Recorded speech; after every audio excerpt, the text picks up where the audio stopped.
3, 2, 1. Command has been given. Crank him up. Let's go.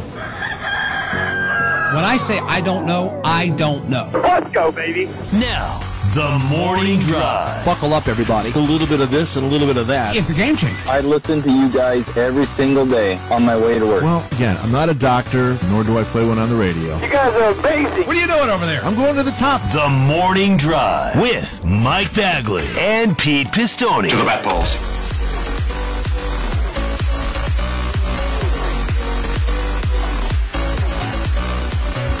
Sirius XM, NASCAR Radio, Channel 90, live and on the air for this Monday, April 17th, 2023. Mike Bagley here in Delmarva Studio 1D.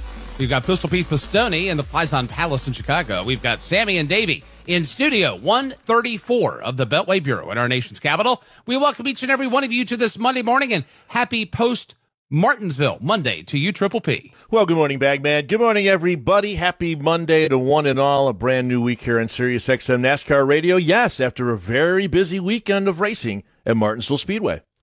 It was a unique day yesterday at Martinsville, a day at the end, though, that saw Hendrick Motorsports getting its 28th win and Kyle Larson his first Martinsville grandfather clock. From Martinsville Speedway. Drivers, start your engines. Green flag is in the air, and we are underway. 36 drivers head to turn 1, led by Ryan Preece off turn 2. And this will be his first ever stage win at the Cup level. Ryan Preece across the line as he sees the green and white checkered flag. Congratulations to Ryan. First pit penalty of the afternoon, and it goes to Kyle Busch and that team. They had equipment interference. Kyle Busch will drop to the tail end of the field for the restart. Gotta go with the tail. Equipment interference. Whose equipment interference? Right front tire was out in front of the one when he came around us. Where else are you supposed to put it?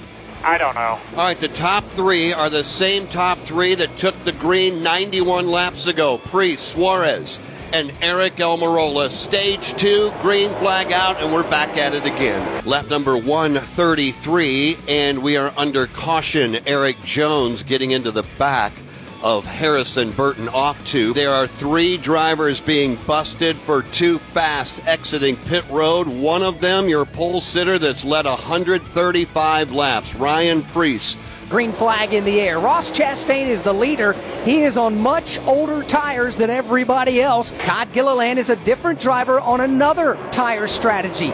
They did 2 tire change on this last pit stop. So you got the leader in Chastain on old tires. Suarez and Almirola beating on one another with fresh tires. They're second and third. Fourth is Todd Gilliland. Chastain on the older tires may not be able to put up much of a fight. Todd Gilliland also beginning to backslide, but here they come down the back straightaway into 3. They are side by side for the number 1 spot. Harvick on the inside. No fight left for Ross Chastain, new leader, Martinsville Speedway. It happens on lap 167. Kevin Harvick out front. This will be stage career win number 39 for Kevin Harvick and his first of the season.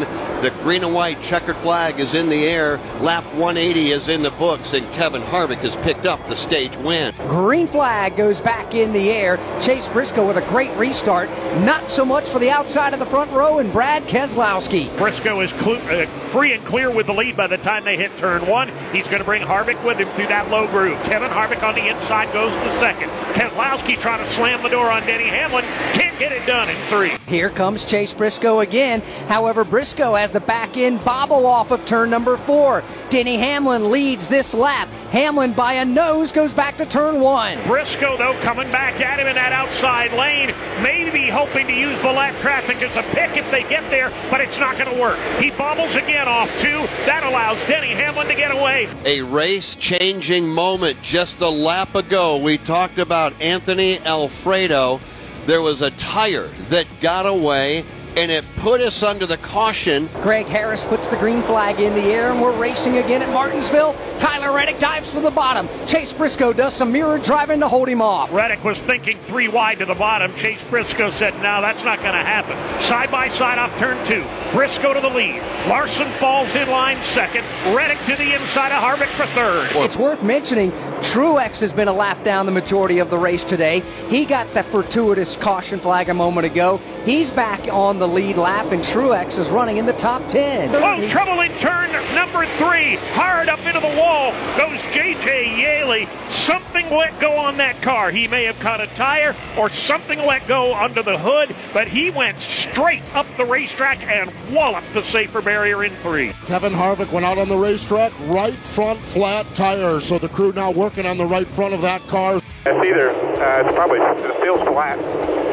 Looks like it might be, yeah, it's flat. Up front, Logano on the inside, Eric Almirola on the outside.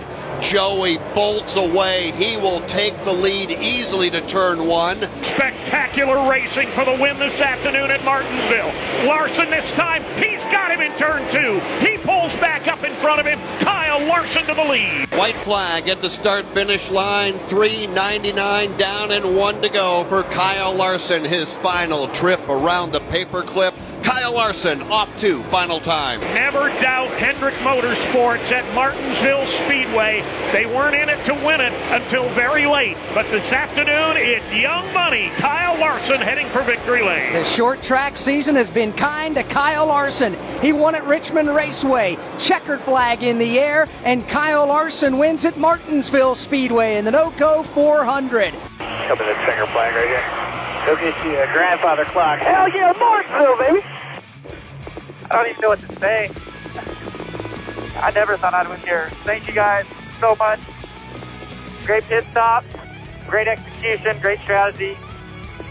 Great job all around, guys. I can't believe it. That's how it sounded yesterday at the Martinsville Speedway. Motor Racing Network with the call of Kyle Larson getting his first win at Martinsville. Hendrick, their 28th. In a very unique and odd day at the paper clip. Petey, your thoughts on the 400 laps we ran yesterday? Well, I think you basically just stole exactly what I was going to say. It was an odd day at Martinsville Speedway. It was a race that didn't have many caution flags. It was a race where we only had 3 lead changes, and it was a race at the end when it all gets down to the checkered flag. The guy that wins the race, Kyle Larson, has won 2 of the last 3. And, Mike, if things would have gone a little differently last week on the dirt at Bristol, we could be talking about 3 straight wins and a sweep of the short track swing for Kyle Larson. A very unlikely winner. He had a good battle there with Joey Logano down the stretch, but once he got by Joey, who, not surprisingly, put up a fight there in the 22 car, Kyle set sail and was able to pick up another checkered flag. And it started to feel a little bit here early on like the season, not last year, but the year before, where Kyle Larson was a very dominant force here in the Cup Series. Of course, he got his second win of the year. William Byron has already won 2. Hendrick Motorsports is obviously in play here in 2023. The end of the race, though, featured a caution with 58 laps to go, pit stops of 55 to go. And, Petey, there were 3 totally different strategies in play. You had a handful of drivers that stayed out. You had a handful of drivers that took 2 tires. Then you had the balance that took 4 tires. And then you put that in the mix with no further caution flags. The 2 tires won, and the no tires were second. The 4 tire folks were having a problem getting back to the field to get up there to challenge for the win. Well, based on what a lot of the drivers said afterward, the difficulty in passing 4 fresh tires didn't really make that any better.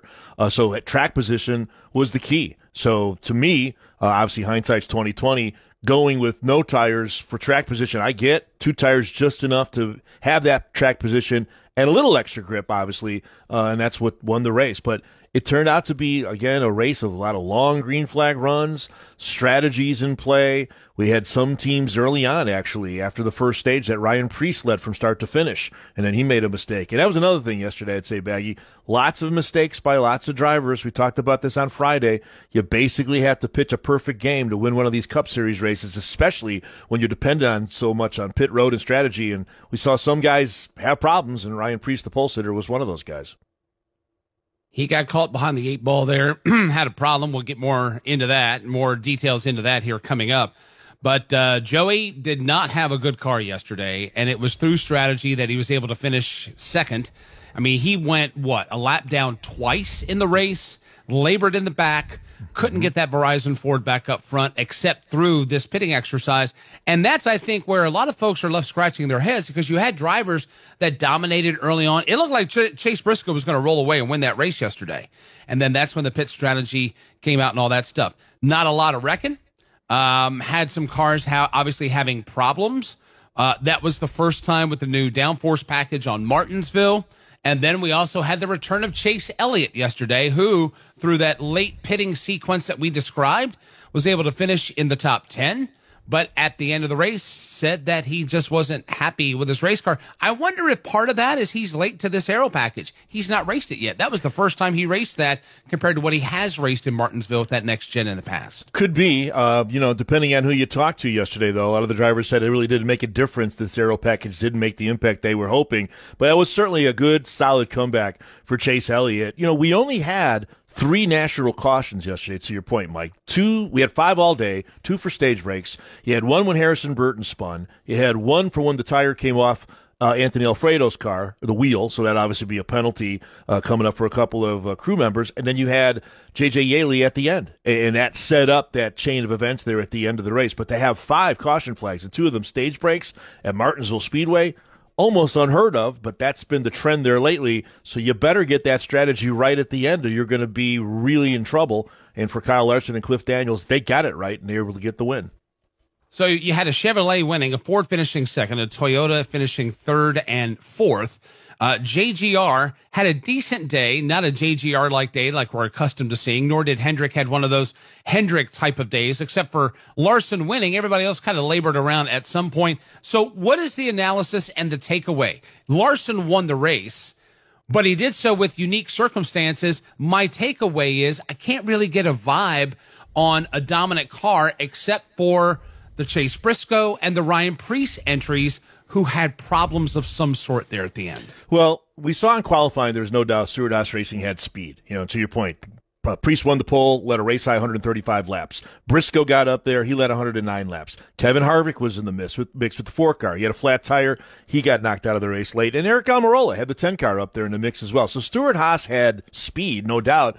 This whole strategy idea, outside of some trouble there for Harvick with the flat tire, just did not play into their favor, or Preece trying to come back from that speeding penalty that he had that sent him all the way to the rear of the field. My vibe of this race is it just seemed like one of those deals, again, not to the degree of what we had at Martinsville last year, but pretty similar in nature, where track position was the key.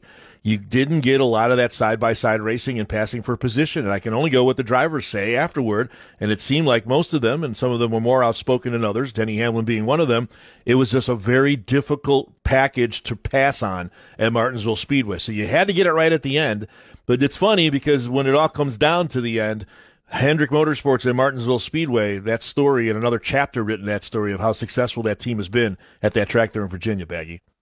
Coming up, you will hear from your race-winning driver, Kyle Larson. You'll also hear from race-winning crew chief Cliff Daniels and the rest of the top finishers. Coming up at the bottom of the hour, we'll give you headline check number 1. Then we're going to venture into checker flag, black flag territory. That's where we'll take yours at 866 Pit Lane, and also on Twitter at SiriusXM NASCAR, hashtag TMD NASCAR. 1 checkered flag, 1 black flag from the racing weekend at Martinsville. In hour number 2, we'll recap our fantasy teams. Rough. Our picks, even rougher. Prop bets. And ain't a blast either. But we'll do that. Also coming up, we got the calendar this morning around 8:50, 9 Eastern. Rudy Fugel, William Byron's crew chief, is back amongst us. We'll chat with Rudy after his trip to Martinsville. Plus, in hour 3, in the 9 a.m. Eastern hour, we'll recap the Craftsman Truck and NASCAR Xfinity Series races, and then we'll do it all again in the 4th and final hour this morning here on this Monday, April 17th, 2023.